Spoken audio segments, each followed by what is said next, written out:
The Selfish Path to Romance. Download Chapter 1 for free at drkenner.com. Peter, you're anxious that your friend is avoiding you? One friend? Yes, basically, it's basically the issue is I've been acquainted with him for a long time, but we started hanging out this summer because I came back to the area I live in after being away at college. Basically, he was very happy to hang out. He's been very... And I'm also friends with another friend of his. Oh, wait a minute. I'm losing you. You were buddies with him before you went to college? No, I knew him. I was acquainted with him, and we were pretty much friends. I mean, we talked a lot, but we never really hung out. Okay. But we've started hanging out, and he's very friendly, and, he's one of those people who seems like he makes friendships quickly, so I am too. But anyway. He makes friends easily? Yeah, he's not someone who would have yeah. Okay. So I've been hanging out with him, and the last time I hung out with him was about a month ago, and he was very friendly then, and everything like that. But sometimes I'll text him, "Do you want to hang out?" And he won't say anything. But I've asked my friend, who's also friends with him, and he says he's not always responsive. There's no way you've done anything to offend him. It takes a lot to offend him. But last time we talked, I was like, I'll say, "What's up?" He'll be like, "What's up with you?" And then I'll ask him something. And then sometimes, and he'll usually respond, but occasionally he won't. Only reason I'm worried now is last time I texted him was Saturday or Friday, okay. And I don't want to text him too much, right? Because I've been texting him a lot. I don't want to be too pushy, right? But I want us to remain friends. And I'm, as I told you, what his friend said, who's also my friend. He said, "Look, it takes a lot to offend him." He said he's not always responsive. That's not you. That's just him. He's really bad about getting back to people. He said that to me. So I just want to clear this up with my friend and just be like, so, I don't know how to Yeah, deal with let me jump in here. What you have is what I call the fill-in-the-blank problem. He's not texting me back, and the reason he's doing this is draw a line. I don't know. You have a big question mark on that line. Why is he not connecting with me? I'm reaching out to him. I'm pacing it. I'm not texting him every hour. I'm not smothering him, but it's at a reasonable pace, and he just doesn't seem to be responding. And go ahead. That's the thing I want to make clear. He's very responsive 99% of the time, but he's, as my friend said, he's not always responsive, meaning my other friend, who's also his friend, meaning he does that with everybody. And so then I'm not concerned. But I want to, sometimes he's not, and I haven't hung out with him in a while, and I don't like that. And he lives in my area, but he lives kind of far away. Okay. But that's not, Okay, so here's the issue. It's a high enough value that you're calling me. You're wanting to understand how to maneuver through what seems like a sticky situation for you. Because on one hand, you don't have to be friends with him, or you can just accept him at the level of friendship that he's comfortable with and find other friends to fill that gap. If you have uneven expectations regarding the friendship, and I know I've had them over the years. Sometimes I want to be, and there was one female friend that I wanted to be closer to, and she didn't like emailing, and she traveled far away, and she didn't email. And what am I going to do? It just made me feel left out and not valued enough, and that hurt. And so but I can't change her, and she didn't do it to hurt me. That's just her thing. And so what you did was very good. You spoke with somebody else, and you got some data. It's not conclusive data, but you got some data that this is normal for this guy. This is the type of friendship you'll have. He's a good guy. Doesn't mean to hurt anybody, but he's not going to answer his texts right away. He'll take his time, and don't get it. Fine. What? Yeah. And don't get it. Yeah.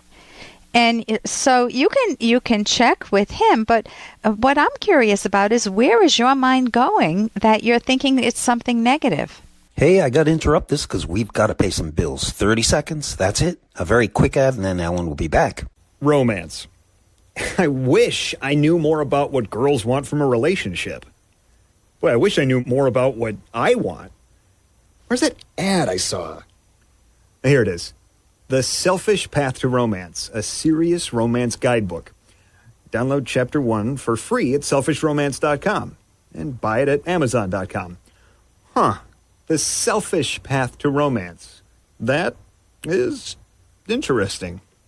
What I'm curious about is, where is your mind going that you're thinking it's something negative? Well, I just, I'm sure he'd be eager to hang out more, but like sometimes he can't, sometimes he's just busy or it's the time of day or something, but I'd like to clear this up with him. So I'm like, what I'm concretely trying to say is, how do I make it sure that that there's nothing going on, but I still want to hang out with him more when we're going to hang out again. Okay. Well, I would assume the lighter reason first. If you drew a line and at one end you had the best case scenario, and then let's say you start off at the 0 point with the worst case scenario, and at the other end with the best case scenario. Don't start out with the worst case scenario, because let's just say this is his habit. There's absolutely nothing going on. He was just busy and doing other things, and he didn't get back to you. So what? That's the way he works. And so if you call him and say, what did I do to offend you? Did I hurt you? And did I hurt your feelings? He's going to say, where's this guy coming from? He's weird. Right. It's like it's like you're feeling anxious, and it's like you're feeling insecure and groveling, and that's not good for you. You don't want to come in with that. If you said to him instead, I texted you in my guess or my understanding. Tell me if this is accurate, that sometimes you text back, sometimes you're real busy, and it's a different pacing than, and I'm okay with that. And he might say, oh yeah, that's the way I am. And you got your answer. Okay. Just saying. Yeah, go ahead. Since I last texted him was like Friday or Saturday. Yeah. Do you think it's too soon now to text him, or not really? Friday or Saturday. I don't think it's. I don't think it's too soon. Mm-hmm. I think that if you did it very lightheartedly, playfully, you could just say, checking in, how are things going, or something like that. Just something light. And he might not say anything, and you might not hear from him, but I would give it a few more days to find out what's going on, because if he does talk to you and he's very friendly towards you, then all of your worst fears are dismissed. I'm going to leave you with one thought, though. The fact that it agitates you so much about this one friend, you want to ask this is not so much a thought, but a question, why is this bothering me? Have I been injured in the past by this? Or does he mean so much to me? You want to figure out what's going in your mind that makes this such a big issue. Okay. Okay? Thank you very much, Peter, for your call. Thanks. Bye. And here's a little more from Dr. Kenner. We've got to do something, Pierre. Mother. She's not getting any better. In fact, she may be getting worse. Oh, she'll be fine, Mrs. Spencer. She just needs a little time, that's all. Time's running out. This cotillion is a huge event. Now, Caitlin's father and I have spent a fortune on the party. All of her friends are coming, and I will not have her looking like a... I just want Caitlin to feel secure. I understand. And that's from the movie Take the Lead, about dancing. And this young woman's learning to dance so she can dance in a cotillion, this ball, this coming out party. And the mother just wants her to learn how to dance so she can feel secure, so the daughter can feel secure. Do you buy that? I don't. I think the mother wants her to learn to dance so that the mother can show her off.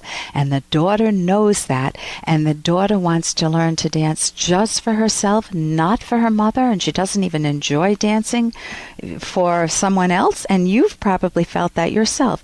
If you're doing something because your husband or your wife or your partner or your mother or your father want you to do it, and it's not coming from inside you, you know what that feels like. It is not fun. You feel stressed. You feel like you're working against yourself. You feel like you're betraying yourself. And you are betraying yourself. You need to know how to give yourself a voice, and maybe you do know how to do that. You need to give yourself a tactful voice so you can feel good after you speak, that you said everything you needed to say, and really learn to stand up for yourself. Be your own best friend. For more Dr. Kenner podcast, go to drkenner.com and please listen to this ad. Here's an excerpt from The Selfish Path to Romance by Dr. Ellen Kenner. People frequently blame their partner for a lack of intimacy, but it is not always the partner's fault. Some people truly fear intimacy. Having a fragile sense of self, they feel vulnerable to being hurt, ridiculed, or rejected. Such individuals are chronically anxious. Paradoxically, they may also cling to their partner for security, not for intimacy, and make unreasonable narcissistic demands. Some reject intimacy because they fear valuing, wanting, or desiring. They may be emotionally repressed or feel guilty. Valuing they fear is too risky or too self-assertive. They may have spent their lives pleasing others or may have been hurt in the past, falsely concluding that it's safer not to pursue or to have personal values. You can download Chapter 1 for free at drkenner.com, and you can buy the book at amazon.com.